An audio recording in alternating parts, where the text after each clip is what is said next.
All right, so the tech landscape is shifting under our feet. And if you're a software developer who doesn't see it coming, your career might be headed for an interesting transition. So when trillion-dollar companies built on promises of 20% innovation time suddenly mandate 60-hour in-office weeks, it's not just another policy change, it's a complete power restructuring that's going to reshape some of the future of the industry. Now, I've watched technology for over 25 years, and it's been a while since I've seen a transformation this rapid, not really since the dot-com bubble burst. So the rules that made Silicon Valley different are being tossed out, and developers need to understand what's coming. So the combination of AI advancements, massive cash burn, and economic pressure is creating a perfect storm that's fundamentally changing what it means to be a software developer in 2025. So let's dive in and take a look about this.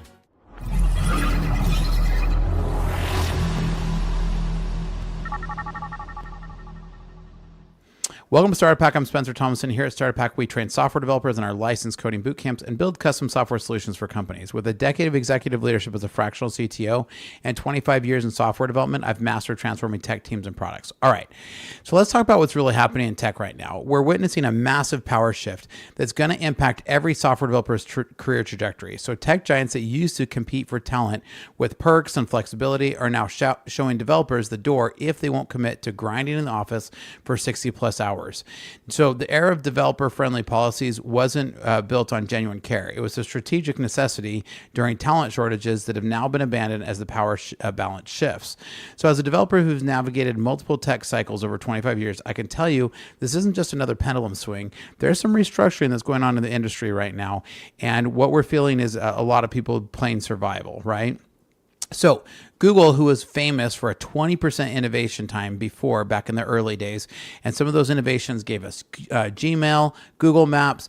Well, all of that is officially dead. Now it's replaced by strict in-office attendance policies, and now they're really trying to push workers to work 60 plus hours a week if they want to be considered as a good employee. So the tech giants built trillion-dollar empires by attracting the best developers with promises of autonomy and creativity, only to pull the rug out once the market position is secured. So we saw during COVID, we saw a ramp up. People couldn't get enough developers. We saw a bunch of free money come in.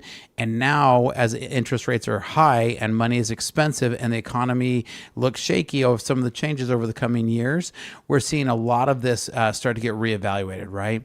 So with so many layoffs over the last years, it's making developers want to sit tight in their jobs, and companies know this so they can play a little hard to get, right? So software developers who join these companies hoping to change the world are now essentially high-paid factory workers cranking out features on a management's timeline. So the psychological contract between tech companies and developers is being totally different, like it's shifting here, right? With companies no longer pretending that developers are special or different from other employees. So, I've watched this over the last 20 plus years. Developers are prima donnas. We like to be spoiled, right? This is definitely not something where we're used to being treated as the rank and file employee. But I saw a similar shift after the 2000 with the dot-com crash, right?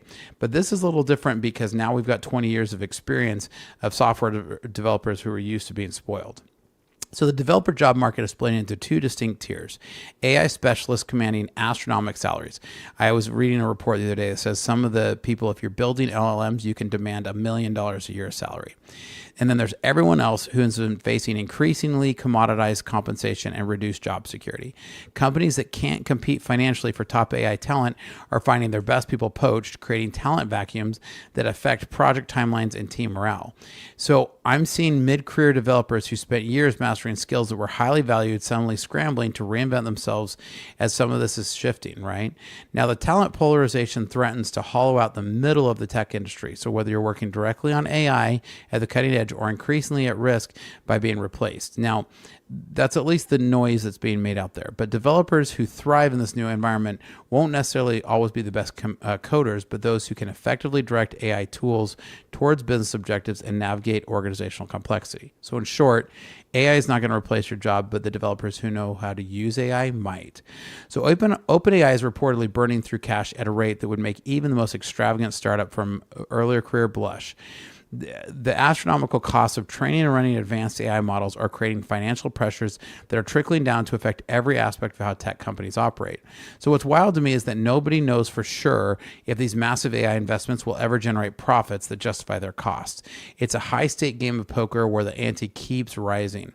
So the few companies with enough cash to play this game are betting the company on AI. And that desperation is changing how they evaluate developer productivity. So after seeing countless tech cycles over 25 years, my gut's telling me that we're really in a place where we're starting to see a shift. Either AI delivers enormous business value, or we're going to see the beginning of the crash of AI. Now, I don't think AI is just going to go away the way we saw like a dot-com bubble burst. I think we're going to definitely see 5 to 10 years of what it means. So there's also a huge shift with the return to office power play, right? So the pandemic normalized remote work in ways that seem permanent, but now tech giants are starting to rug pull that, right? What's revealing isn't just that they want people back in the office, it's barely distinguished hostility towards remote workers in internal communications, with executives essentially calling remote workers lazy or unproductive. Amazon now requires 5 days a week in the office. Google tracks badge swipes, and Meta ties performance reviews to office presence, a complete reversal from their pandemic-era promise about the future of work. So the timing isn't coincidental here, right? This shift happens precisely as AI starts to really impose on many C-levels that developers are going to be replaced by AI. Now, I don't think we're going to see that overall, but that's the sentiment at the C-level, right? So I've managed remote teams for decades, and the research overwhelmingly shows that productivity isn't tied to office presence. This is about control and power, not performance. The companies driving this return to office push are the same ones developing AI tools that could make many developers that they want to think are going to make developers' jobs obsolete. And they want eyes on their talent. Now, if your company is struggling to navigate some of these tech power shifts, let us help you out, because here at Startup Pack, our specialty is connecting systems and building amazing software to help your company work like a well-oiled machine. So check out startuppack.com/Spencer because we can help you out.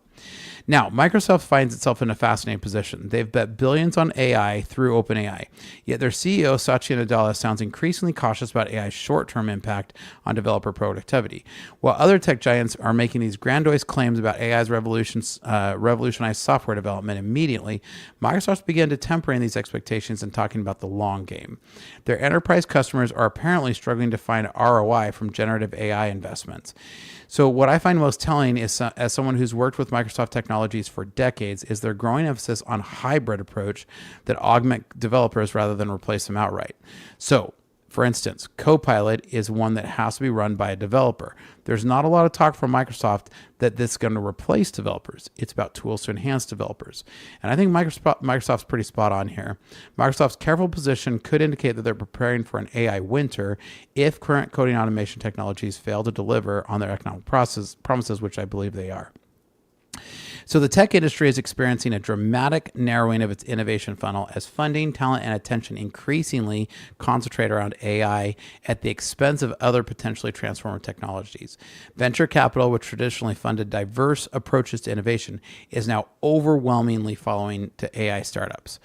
And honestly, the silly thing about this is that most AI startups are wrappers around OpenAI, calling just an OpenAI API.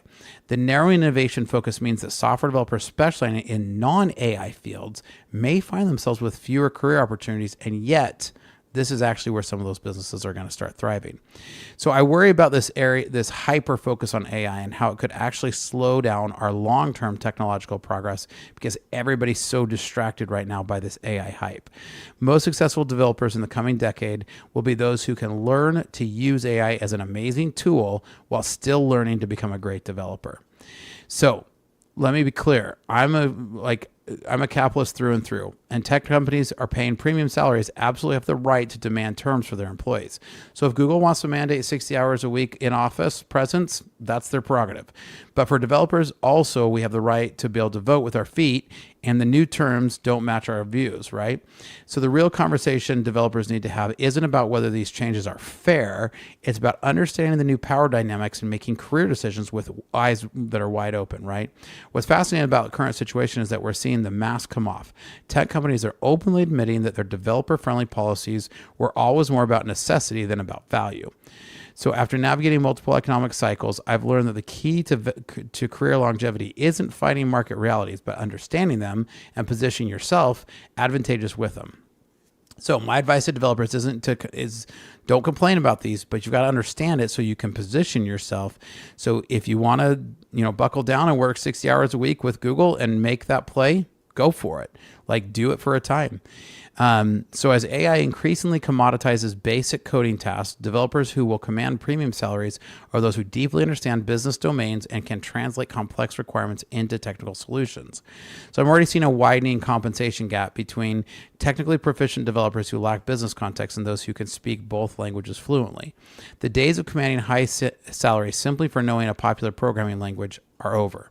Your value will increase from understanding what to build, not just how to build it. This shift actually creates tremendous opportunity for experienced developers who've accumulated business and for junior developers that want to get in the field but are going to have to learn how to use these tools to be able to learn quickly. The developers who thrive in the next decade will be those who can articulate the business value of technical decisions and prioritize work on ROI, not just technical elegance, right? If you're writing pretty code, that's great. If you know how to use this one framework, that's great. You're going to need to know how to be able to get to it quickly, deploy fast, and build something for somebody quickly. Now, if your development team is struggling with this and you need some help with some business context into your technical work, reach out to us here at Startup Hack. Our specialty is building a product for you quickly and getting it to market quickly. So check out startuphack.com/Spencer because we can help you out. So I think we're at the end of the framework hamster wheel, right? For the last 2 decades, we've chased framework after framework after framework. AI coding tools are becoming increasingly good at generating boilerplate and adapting to framework conventions, suggesting that the value of a framework-specific knowledge is diminishing quickly. I remember back in around 2010 to 2015, just be able to put .NET on your resume got you a high-paying job. Gone are those days. Developers who thrive won't be those that know every single flag in the latest framework CLI, but those who understand why certain architectural choices lead to maintainable, scalable systems. So my advice is to watch what frameworks come and go, but invest your learning into timeless principles and patterns that will still matter in a decade, not the framework that's the flavor of the month. So I think that we're seeing the rise of a prompt engineering as a developer skill. A new technical discipline is emerging at the intersection of software development and AI, and it's called prompt engineering. The art and science of directing AI tools to produce useful code, how to use it quickly, and how to integrate it into an application. It's great if you can type into AI and say, hey, build me an application that does X, but when it only gets you 75% of the way there, that code does you absolutely nothing. So I'm already seeing job postings requiring prompt engineering skills and developers commanding premium salaries because they can get 10x productivity from AI tools compared to their peers. So the developer who thrive with these tools aren't treating them as magic black boxes, but are systematically learning how to work, what they're good at, and how to effectively collaborate with them. So the path forward really is that despite these challenges, I'm still optimistic about the future for developers, but you're going to have to be willing to adapt to your mindset. I see a lot of people saying, well, AI is BS and sticking their head in the sands. AI is not going to go away. I do think there's a hype. I do think there's going to be a small bit of a bubble that bursts, but it's not going to go away. This is not Web 3.0 that had a bunch of money dumped into it to prove that it didn't work. LLMs do work. They're not everything that they're 90, to quote Linus Torvald, they're 90% hype and 10% reality, but that 10% is still something. So I've seen a lot of different multiple technological revolutions, and I can tell you that we're seeing a change in it right now. The developers who thrive will be those who don't fight against it, but those who adapt to it and embrace the new reality, leverage the new tools, and redefine what it means to be a software developer in 2025 and beyond. Now, what are your thoughts? Do you agree? Do you disagree? I love to have a great discussion. So leave a comment down below. Make sure you like and subscribe. Here at Startup Hack, we love to train software developers in our licensed coding boot camps, as well as to build custom software solutions for companies.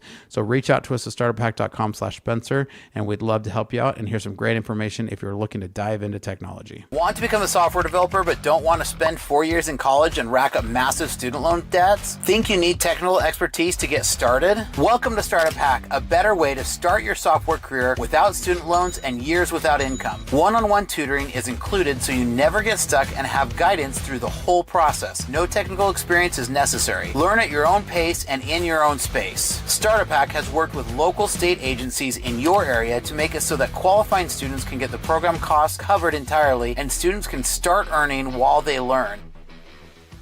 Starter Pack's .NET Coding Bootcamp was a game changer for my career. As someone with no prior programming experience, I was initially intimidated by the idea of learning to code, but the instructors at Starter Pack broke down complex concepts into easy to understand lessons and provided hands-on projects that really cemented my understanding. The curriculum was comprehensive and up to date and got me ready for my first job. What really set Starter Pack apart was the focus on practical, real-world skills. Thanks to Starter Pack, I landed my dream job as a .NET developer within weeks of graduating. I went from knowing nothing about code to building professional-grade web applications in just a few intense months. If you're looking to break into .NET development or level up your coding skills, I cannot recommend Starter Pack enough. Complete our 3-month coding bootcamp, gain hands-on experience, and land a paid internship. With 2 years of experience, on average, our graduates are making over $80,000 per year. The 3-month program includes technologies from Microsoft, Google, and Facebook. No debt, just a quick path to earning. Check out starterpack.com to code your